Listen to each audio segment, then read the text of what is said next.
Fala galera, muito boa noite, tudo bom? Aqui é o João Mota do canal Central Med, né? E hoje vamos dar continuidade à nossa série de vídeos, né?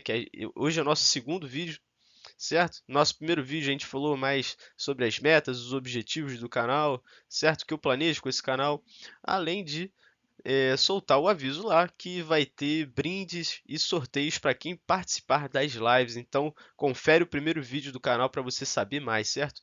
Então, vamos pular para esse vídeo de hoje, então, que é um tema muito interessante, né? É o tema de antibióticos, né? É a guerra travada, né? Entre os antibióticos e as bactérias, na medida que as bactérias conseguem desenvolver resistência a vários antibióticos e a gente fica doido sem saber o que fazer, certo?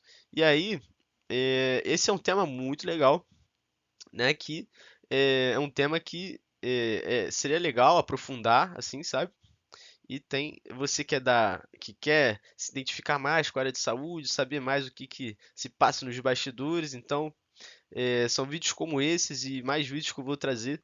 Eu acho que vai ficar bem interessante, né? E você também que já é do ciclo básico e queira aí se aprofundar mais na matéria, eu super recomendo que você fique com a gente aí, né? Se inscreva, né? E deixa o like, porque deixando o like, o YouTube entende que você gostou, né, do conteúdo e ele recomenda para mais pessoas, certo? Então é super válido vocês deixarem o like, não custa nada, entendeu? É de graça, certo? Então vamos lá. Então a ideia hoje é trazer mais esse conteúdo de antibiótico versus resistência bacteriana, né? E aprofundar um pouquinho, né? E de onde veio, né, essa resistência, como surgiu, como é que foi, foi do nada, entendeu? Teve alguma causa? Então vamos descobrir isso hoje, certo? Como ela se desenvolve, como a resistência bacteriana se desenvolve, né? E o que a gente pode fazer para combater essa resistência bacteriana, certo? Então fica comigo aí que o vídeo de hoje está super legal. Então, galera, não dá para avançar com vocês se eu não falar antes sobre esse cara aqui, né? O Alexander Fleming, né? O Alexander Fleming, ele foi, né, o cientista que descobriu a penicilina, né? Que é o antibiótico que a gente usa hoje para várias coisas, né? Para vários tipos de bactéria. E aí, pouca gente sabe da história, né? Do Fleming com a penicilina. E eu acho que seria legal a gente abordar aqui, certo? Fazer homenagem ao Fleming, certo? Então, como que ele descobriu, né? Foi um acidente, né? Foi um acidente. O Fleming ele estava no laboratório, né? Aqui, laboratório dele, e ele estava cultivando uma bactéria que a gente chama de Staphylococcus aureus, né? Ele estava cultivando o Staphylococcus aureus dentro dessa placa de Petri aqui, ó, é onde a gente faz a cultura, onde a gente induz o crescimento dessa bactéria, entendeu? E ele cultiva aqui dentro dessa placa de Petri, certo? Né? E ele estava cultivando, né, as bactérias aqui, até que ele decidiu viajar e ele esqueceu a placa de Petri lá, certo? É, o que se sabe da história é que quando ele voltou da viagem dele, né, ele encontrou a placa de Petri lá, certo? Mas a cultura de Staphylococcus aureus não tinha crescido o que ele esperava, né? Ele viu que em alguns lugares da cultura, né, lá dentro da placa de Petri, estava infectado por um fungo, né? E esse fungo, né, ele estava inibindo, né? Olha que interessante, ele estava inibindo o crescimento da bactéria do Staphylococcus aureus. Aí ele pensou assim: poxa, será que tem alguma coisa? Claro que tinha, mas será que tem alguma coisa, né, nesse fungo que está impedindo o crescimento da bactéria? Então ele descobriu, realmente tinha, obviamente, né, e ele conseguiu isolar, né, o que garantiu a ele o prêmio Nobel, até porque essa descoberta da penicilina salvou muita gente, vocês devem saber da história, salvou muita gente durante a Segunda Guerra Mundial, né? É, e ajudou muita gente na guerra, certo? De infecções bacterianas, os ferimentos de guerra, né? Enfim, mas tem um porém nessa história, né? Que é o seguinte: tem dois poréns. Na verdade, eu vou falar um porém agora. O primeiro porém dessa história é que o Alexander Fleming ele não queria usar como droga terapêutica, né? Ele não queria usar como medicamento, mas ele conseguiu descobrir. foram a partir de duas pessoas, né, dois cientistas também, né, chamados de Florey e Chen. Florey e Chen, os dois cientistas Florey e Chen, eles usaram como droga terapêutica, deu super certo e se desenvolveu a penicilina. Tá aqui para quem quer um pouco mais de especificidade, aqui ó, a fórmula química da penicilina, né? Tem um anel beta-lactâmico, tá? Um anel beta-lactâmico, né? Com as carbonilas aqui, certo? Dando suporte. Beleza. E aí, pessoal, o que acontece depois, o segundo porém, que eu vou falar para vocês agora, o que que aconteceu? Aqui a gente tem o que? A linha do tempo, né, dos antibióticos, da antibiótico terapia, que é a linha do tempo, né, até 2010, né? Até aqui 2010, né, começou em 1900. O engraçado é que em 1900 a gente já tinha, né, alguns mecanismos para combater bactéria. Mas foi quando, em 1930, a penicilina foi descoberta, né? Você percebe aqui que depois disso começou o que a gente chama de a era de ouro da antibiótico terapia, porque a partir da penicilina, vários outros antibióticos foram sendo descobertos também. Então, a penicilina foi uma coisa inesperada e que abriu portas, né? Abriu alas para a criação de vários antibióticos. Então, por aminoglicosídeos, tetraciclinas, glicopeptídeos, tem vários aqui, tem vários. Se você depois pausar o vídeo, você vai ver, você vai ler, né? Mas tem vários. Então, aí a Era de Ouro foi em 1950 até 1960, mais ou menos. E o que que o pessoal da época pensou? Pensava assim, né? Não tinha esse conhecimento vasto que a gente tem hoje. Mas o que que o pessoal pensava? Poxa, eu tenho tratamento para tudo, né? Eu não vou ficar mais doente. Se eu pegar qualquer gripe, qualquer resfriado, qualquer coisa, eu tomo qualquer remédio de antibiótico e eu vou ficar curado, entendeu? O pessoal achava que não ia mais ficar doente, que era só tomar antibiótico pra caramba que ia resolver, né? Não tinha essa cautela que a gente tem hoje. E aí eu vou explicar a importância disso, da cautela, né? A gente prescrever os antibióticos, certo? E aí o pessoal tomava demasiadamente os antibióticos em doses, assim, não é em doses, mas em quantidades muito grandes, né? A população de modo geral, né? E aí a gente consegue ver, ó, aqui nesse roxinho já os primeiros casos de resistência, esse MRSA, né? Que é Staphylococcus aureus, né? Staphylococcus aureus resistente à medicinina. Então a gente já tem uma resistência aqui, entendeu? A gente já começa a ter os casos de resistência. Aí o pessoal, poxa, caramba, resistência agora, entendeu? Então é, causou isso também, né? Causou esse efeito, né? Esse efeito na realidade que a gente vê hoje, né? E é isso, entendeu? Então, pessoal, dando continuidade aqui, né?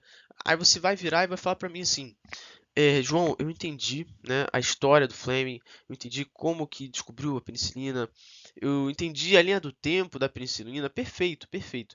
Agora o que eu não entendi é como se dá, de fato, como que realmente acontece, né, essa aquisição de resistência, a aquisição da resistência, né?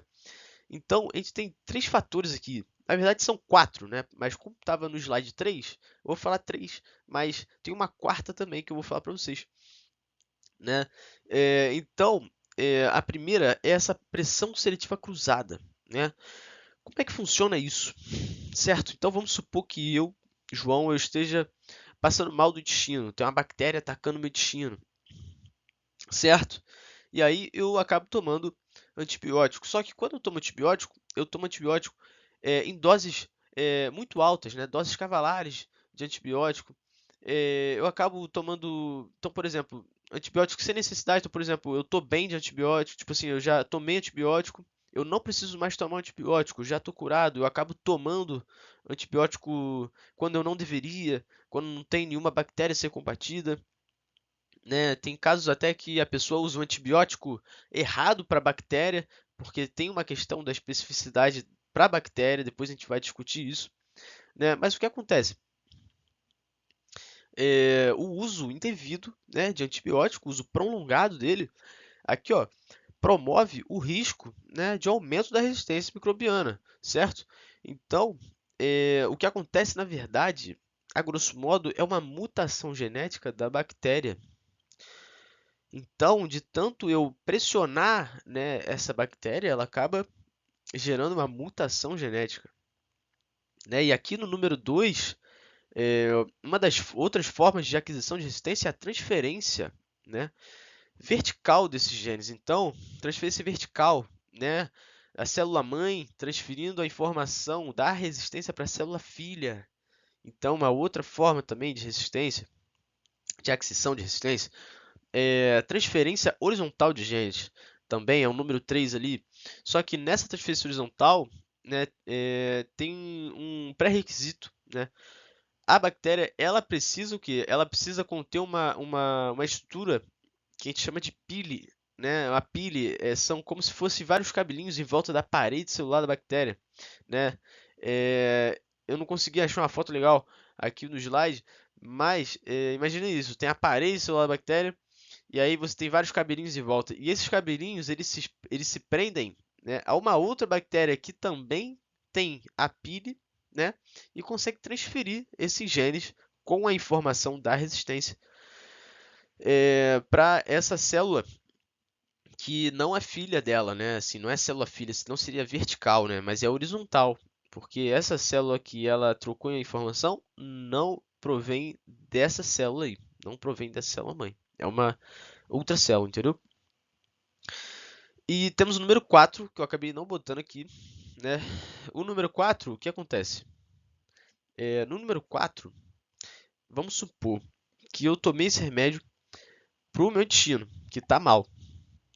Mas no meu intestino tem milhões de bactérias. Mas essas bactérias, elas são bactérias que elas fazem bem, né? São bactérias residentes, que a gente chama a microbiota residente. Então, são bactérias que fazem bem para a gente, que ajudam até em processos de digestão, certo? Na hora da digestão, são bactérias que às vezes até ajudam a gente. E aí, o que acontece? A resposta, né, que eu vou dar é um tanto quanto farmacologia, né? Então, entrando um pouquinho na área da farmacologia. O que acontece é que o antibiótico, mecanismo de ação, ou seja, onde e como os antibióticos atuam, né? O mecanismo de ação é onde e como eles atuam, acabam que não é tão específico, né? Ele não consegue separar, o antibiótico não consegue separar. Ah, eu vou atacar a bactéria que está me fazendo mal e vou deixar de lado a que está me fazendo bem. Entendeu? Não funciona assim. O antibiótico acaba atacando também a bactéria que faz bem. Né? Então, muitas das vezes, até é uma curiosidade, as pessoas acabam até tendo que tomar probióticos. Né? O que é probióticos? Eu vou te dar um exemplo, é o Yakult. Né? O Yakult tem o lactobacillus vivos, né, dentro do Yakult, que são bactérias que ajudam na digestão, né? Então, foi só uma curiosidade. Mas voltando aqui, e aí acaba matando essa microbiota boa, essa microbiota residente, que não faz mal nenhum, às vezes até ajuda. E quando você elimina essa microbiota, acaba que gera um espaço ali, né, no tecido. Para quê? Para que às vezes uma bactéria oportunista acaba se prendendo ali, né, no local que não é dela, de natureza, entendeu? E acaba gerando uma mutação que ela fica mais patogênica, ou seja, ela vira uma bactéria que acaba fazendo mal para a gente, né? Então é isso. Então, pessoal, quase finalizando aqui, ó, mecanismos de resistência ainda, mas especificamente qual o recurso que a bactéria tem para poder bater de frente com os antibióticos, né? Quais são as artimanhas que ela consegue fazer? Então, eu separei 4 aqui, né? Então, o que acontece? Lembra quando eu falei que a penicilina ela tem na estrutura dela um anel, lá no segundo slide que eu falei, ela tem um anel beta-lactâmico? Então, nesse anel beta-lactâmico é a estrutura base, né? Se eu destruo o anel beta-lactâmico, eu acabo com a estrutura da penicilina e aí não tem mais penicilina, ela acaba sendo inutilizada. E essa é o papel fundamental dessa enzima aqui, ó, que a gente chama de beta-lactamase. Tudo que tem ase no final é uma enzima. E é uma enzima que degrada o anel beta-lactâmico. E aí você inutiliza, acaba inutilizando a penicilina. Segundo mecanismo, bomba de refluxo, né? Então, por exemplo, tem um antibiótico que ataca o DNA da célula. Então, no momento que esse antibiótico entra, tem uma bomba aqui perto da parede que transporta esse antibiótico, que expulsa ele, né, de volta para fora, para fora da célula, né, de volta para onde ele veio, né?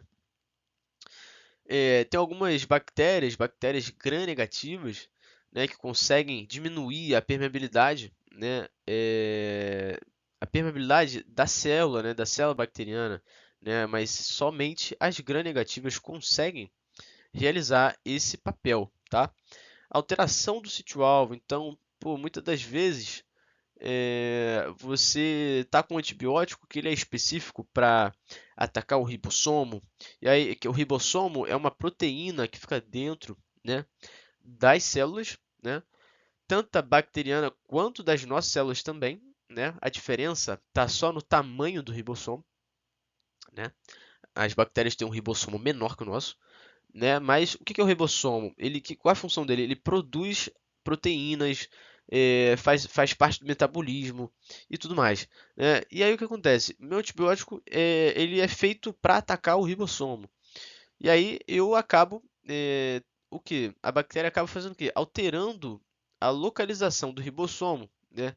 E aí fica mais difícil do antibiótico conseguir ter o seu papel, né? Sua função, tá?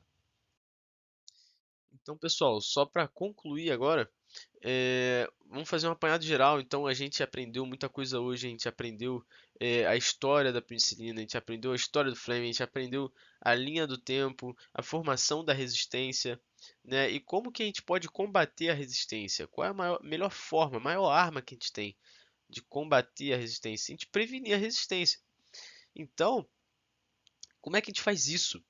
Né? A gente tem hoje uma série de normas e diretrizes, né, que impedem que a gente dê qualquer antibiótico para o paciente. Então, a gente tem que descobrir qual que é a bactéria que está fazendo mal ao paciente específica, né, para a gente combater ela da melhor forma possível, entendeu? Não adianta a gente dar tiro de canhão para matar uma mosca, para matar, entendeu? Uma formiga, não existe isso, né? Então, a gente precisa é, identificar como que a gente faz isso.